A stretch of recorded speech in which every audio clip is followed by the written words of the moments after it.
ইরি বাবুরে মেয়ে রাজি দিত তুই মেয়ে টেনশন নি মেয়ে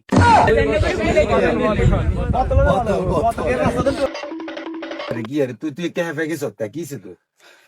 তাজা এখন খবর লই আসিস কি খবর এখন খুশির সংবাদ আছে আমার লাই কি খুশির সংবাদ লিয়ে আসত ইয়া অতকমা ইয়ের প্রপোজ করছেন কোন হিটেন ইরি বাবুরে মেয়ে রাজি দিত তুই মেয়ে টেনশন নি মেয়ে তাহলে কি অতরে টিয়া 10 লাখ সুদের ফে দিছিস হাতে কোন হিরি আছে আরে না মেয়ে খবর আর একখান আছে ইন শুনলে আমরা খুব খুশি হয়ে যাবি তাহলে অতক ছাগল চুরি করছিস মামলা দিয়েছে কোন মামলা খালাস হয়েছে ধরো মেয়ে এটা না মেয়ে আর কোথায় আরে ভাই তাহলে ঘটনাটা কি এটা তো খুলি কইবি আরে ভাই জনকল্যাণ পার্টি কাইরুল ভাই আপনারা 5 জনের নমিনেশন দিয়ে দিয়েছে কি কস ওরে মান নমিনেশন লাগাছি চালো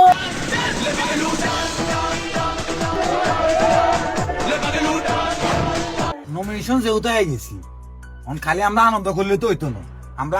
আগামী কালে তুমি প্রচারণা সম্পূর্ণ চালু করতে হবো এখন ছোটখাটো শোডাউনের একটা ব্যবস্থা করো তুমি হ্যাঁ ঠিক আছে ঠিক আছে নোয়াখালী 5 মাওদ ফখরুল ইসলাম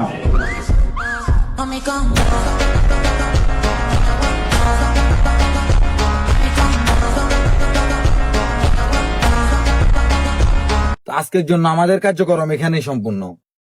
তো আগামীকাল থেকে সবাইকে বলে দিবে তোমাদের ফ্যামিলিতে মা বোন যারা আছে সবাইকে বলে দিবে এবং কি আমরা আগামীকালকে থেকে কার্যক্রম মাঠে ঘাটে সম্পূর্ণভাবে শুরু করব তো আজকের জন্য তোমরা ওই এগুলা দি চা পানি এগুলা খেয়ে তো ঠিক আছে তাহলে আগামীকালকের জন্য ঠিক আছে তাহলে